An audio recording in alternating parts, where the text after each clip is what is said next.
Well,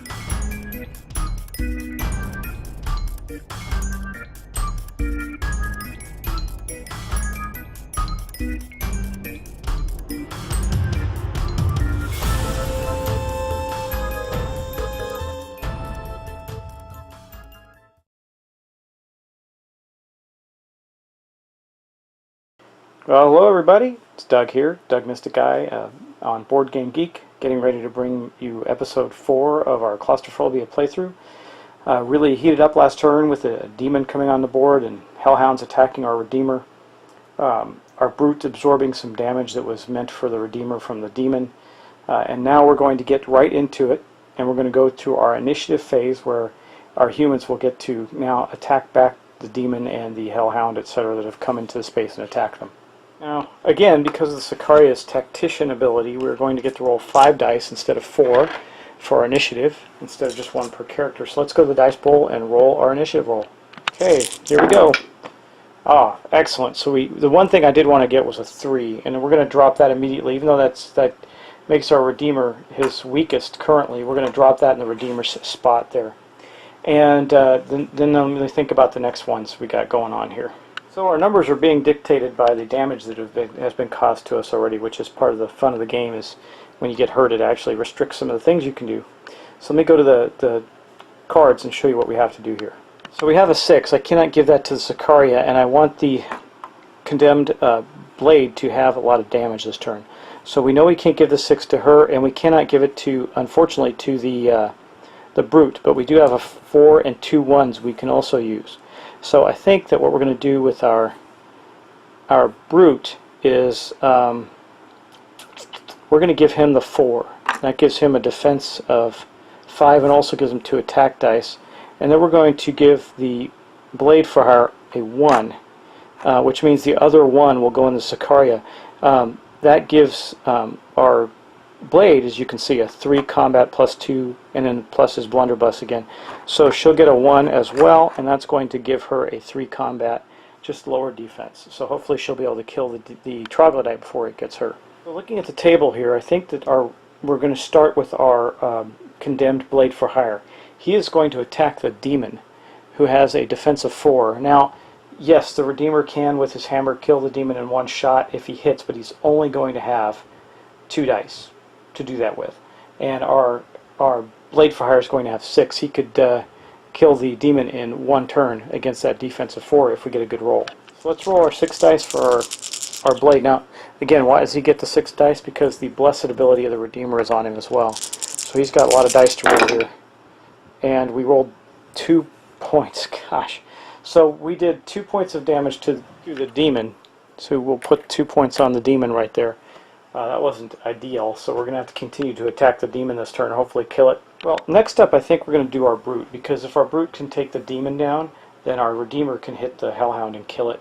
Well, the hellhound's only got 1 more point of damage, so why don't we do this? The brute's going to attack with 3 dice against the... Now let's keep against the demon. The demon can do significantly more damage, and the hellhound has to be activated with a die. So let's go roll our 3 dice for our brute. Okay, here's our roll. 2 4s. That is 2 more points against the demon, which will kill it. His defense is 4, so the demon has been slain. So we will remove the awesome demon from the board, and that is now one of the 2 demons that that player, our demon player, can summon. Now, we also wanted to do, the reason I gave the 3, actually I wanted to give a 4 to, oh man, I messed that up. I wanted to give a 4 to our Redeemer, not a 3. The Aura of Healing is actually a 4. 3 is the Aura of Protection, which makes him elusive. And he is elusive this turn, so he can leave the board. And he did have 2 movement, but we haven't attacked with him yet. Well, we're definitely going to attack. You know what we would have done also, knowing that we didn't, the elusive ability was up there, just to keep myself sane. After he fired, he would have moved back into here 1, because he's got ranged attacks, and that way he won't take more damage, possibly. And the Hellhound, well, no, the Hellhound is impressive, so the elusive and the impressive ability cancel each other out. He actually couldn't have done that anyway. Okay, so now we're going to move on to our Redeemer, who is going to take a swipe at the at the Hellhound, and he's going to roll 2 dice. Now, if the Redeemer does manage to kill the Hellhound, he can move. So let's see. He just needs one. Oh man, okay, well, the Hellhound's dead as well. So we're going to remove him from the board as well, put him back with the demon player over there. And that was pretty good. And with 2 hits, so actually he can distribute those, I believe. Let me think about that.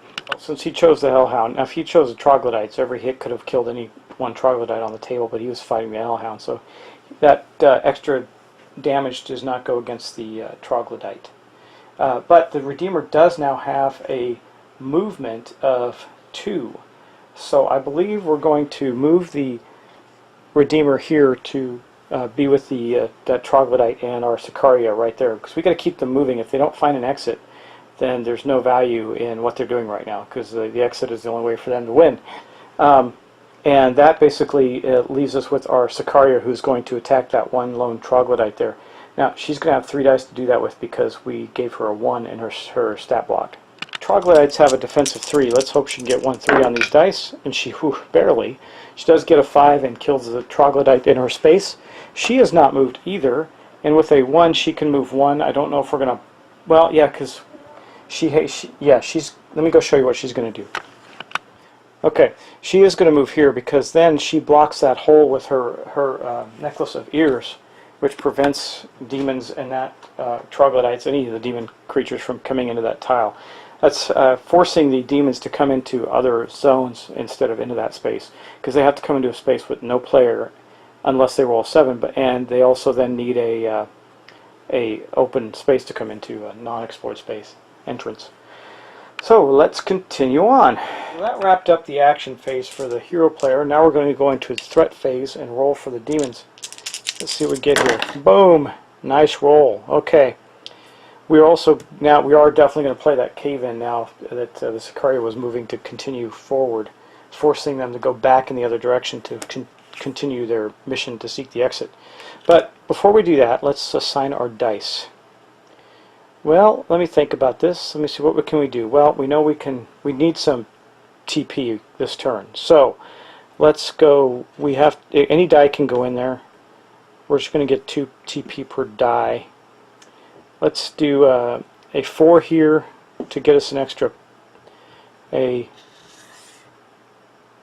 die here. Boom, to give us an extra die next turn, and then we'll take the other 2 and we'll put them in the. We could do a 9, but that doesn't matter. They killed all but one little Troglodyte, so let's do that. We're going to do Sounds from the Deep, The Calm Before the Storm, and Dark Destiny. So we're going to get 4 TP. That's going to be helpful, because we'll be able to summon some Troglodytes. And then we're also going to do this. That's the cave-in. It says play during the threat phase, which is right now. So we're going to cast a cave-in in the entrance, or the exit rather, that the Sicaria has in front of her. So our demon has caused a cave-in to appear right there, blocking that entrance. Now we'll then use the cave-in card that we had right here, so that the Sicaria is going, darn, I have to turn the other way now. Okay, now this, or she can dig through it if she wants to take the time. It just slows them down. Then we got this: playing during the threat phase, a demon or hellhound, but not Troglodyte of your choice, gains +1 movement. So we're not going to have that this turn, because we don't have either of those on the board, but we do have 4 threat tokens, and I think we are going to be doing some summoning as well as some fighting. Okay, well, I don't want to summon another hellhound because we don't have a die to activate it, so we're going to take all 4 of the threat tokens that we have. Well, we'll take 3 of, no, we'll take all 4, and we'll have 3 of them appear here, because there's openings here to do that, and 1 of them appear here. And now we got adversaries coming from all sides against the human players. And now we get to do our action phase for our demons. So first thing we're going to do is we're going to move all of these here. Boom. And boom. Now I got to roll 4 dice, and for each 5 or 6 I roll, the Troglodyte entering the sanctified space will die. I rolled 1, so 1 of the Troglodytes died trying to get into the space. That's okay. Now we're going to roll the attack rolls for the Troglodytes. Troglodytes are going to attack the currently more dangerous Condemned Blade. Now the Condemned Blade also only has a 3 defense. So we currently have 4 troglodytes in the space. They're all going to roll. And wow, we got 3 hits against our condemned blade. That's pretty bad. That's taking some serious damage there. Okay, so you can see here that we got to assign 3 points of damage to our condemned blade. So I think what we'll do is, that's a lot of bad choices for us.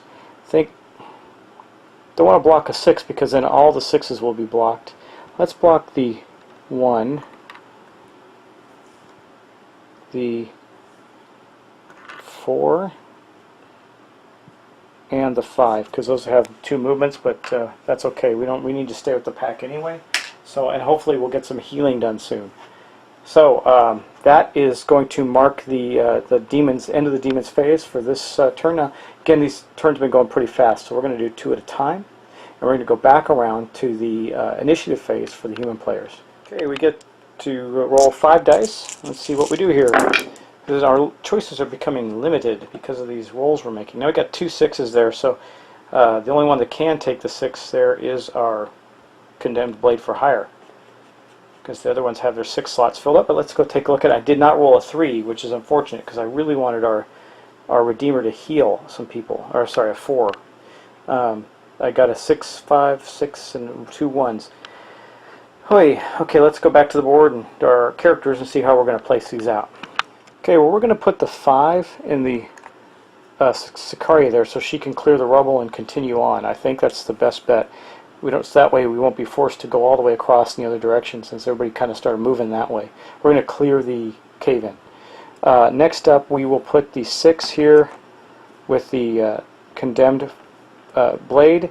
We'll put a 1 with the condemned brute, which sucks because that's his lowest defense, but it gives him 4 combat dice. And then we'll have to put a 1 with our Redeemer as well. And so that's where we're going to be for this turn. Let's just start with the Sicaria. So the cave-in counts as a combat action. So she's using her combat stat. It needs to be a 2 or better to clear the cave-in. So she's going to clear the cave-in. This really wasn't as detrimental to the human players as the demons had hoped it would be. And then we're going to move and explore 1 more space over. And we'd have to change some things up on our table. We're running out of room going in the same direction the whole time. Uh-oh, bad news. Oh, man. Oh, well, wow. So, boom. Now, there's our other, I will get a token out for it, but our other relic is in this room. Well, she can only carry 1 relic, so that's not a great thing. We could just leave it there. I mean, the demon can go destroy it, but really what we're trying to do is get the 2 that we have out. That counts as a victory. And we are going to have to now go in the other direction. Yeah, we're going to have to go completely in the other direction. So, that said, that was her movement. So now we're going to get back to, man, they could cut off the Sicaria pretty badly there and force her to fight her way through. But let's go back to our brute and actually both our brute and our condemned blade and see what they can get done. We're going to start with our condemned blade. He doesn't want to take any more damage. He's going to move to here. Remember, he's got the elusive ability, so he can do that. Even though, wait. Yes, I think it doesn't matter. I'm going to double check the elusive ability. I don't think it matters how many. Normally, it would matter how many creatures there are in your space. But the elusive ability, I believe, allows you to negate that, and that's the point of it. But I'll just double check. Elusive. A warrior with this talent can move without taking into account the number of enemy warriors, right? So he is going to move to here and shoot back into the space. Now, we had to use a 6 for him, so he's only going to get 1 dice plus 2 for the blessed thing from the Redeemer, and plus 1 for his blunderbuss, so he's going to get a total of 4 dice to roll. The troglodytes only have a defense of 3, so he can kill all of them with 4 dice and see if we get a whole bunch of damage done. He doesn't, but he does kill 3 of the 4. That's very good. That helps our brute out quite a bit, because our brute can attack that one and then move away. So the next thing that's going to happen is our brute's going to attack. He has a combat of 3 right now, so we're going to roll 3 dice for him. And I got to remember that he has that big shield if he's attacked directly, but so far he hasn't been. And he kills the last remaining troglodyte, and then he will move with the other guy, our blade, And then our Redeemer, who has a 1, he can only move 1 right now. He's going to move to there, and that's really all he can do. You know what we could have done? Just could have played this during the initiative phase after rolling dice to select dice change score to what we want. But we'll get there next turn. We got 2 of those. We're probably going to have to use both of them because we need to get our Sicaria back to the rest of the team very quickly. Otherwise, she might get cut off. Sorry, guys. I made a bit of a mistake. It's too late to fix it, but, well, she was only 1 space away. She's supposed to move, because she carries a relic, she's supposed to stay with the Redeemer, or at least within 1 space of the Redeemer. So she was within 1 space when she moved into that location, because he was here, but then he moved, so she's going to have to beeline it back to him anyway, but it's a quibble. So let's move on to our Demon's turn. Our Demon is going to get to roll 4 dice, because it gets an extra die this turn. I dropped 1, sorry. Let's roll and see what he gets. Not very good. Well, here we can put 2 even dice there to get 4 TP.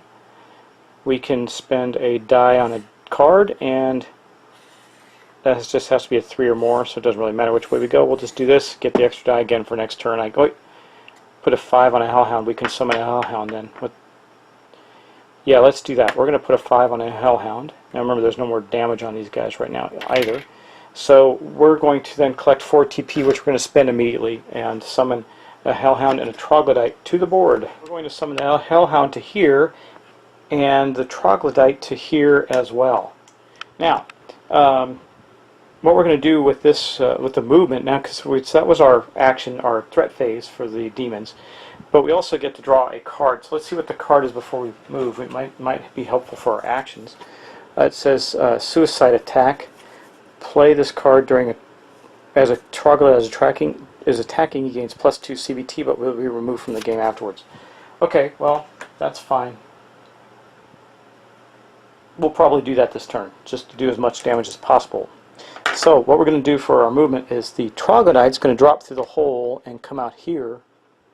Our Hellhound is going to move here and attack from there with his 5, which gives him, unfortunately, a strength of only 1, but still, I'll take it. And remember, they are pretty tough. They have the elusive ability also, but they also have Frantic and Impressive, so we got to remember that. He can re-roll that die. So that's going to end their movement. Let's do some attacks now. So we'll start with the Troglodyte, and the Troglodyte, we are going to use the Suicide Attack.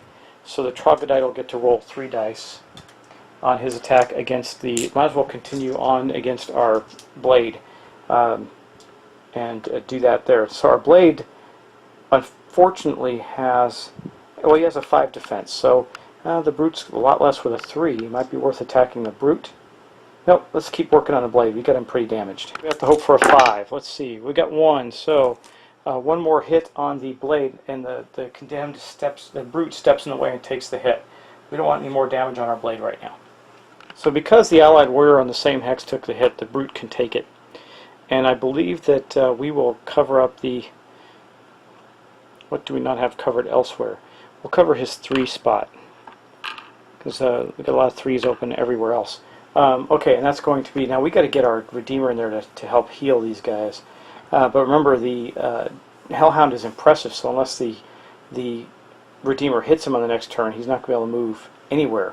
So let's go to the Hellhound's attack now, though. We would have played this during the threat phase, going against the Redeemer, so we'll say we did. So it's a Demon or Hellhound, but not a Troglodyte of your choice. Gains a +1 movement, +1 combat, and +1 defense.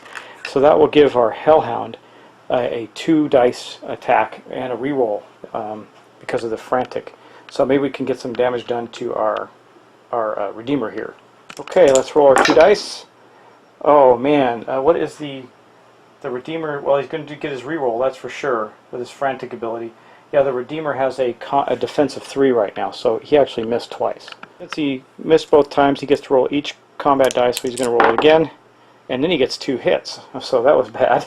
Alright, let's go do some damage to our Redeemer. Now this is tough because we have his 3 abilities, which are on a 3, 4, and a 5. He's already got the 6 covered, so I guess we're going to be forced to cover the 1 and the 2, because he needs those open to use his special abilities. They're too valuable to give up. And that is going to end the demon's turn and end our session for today. So thanks for watching.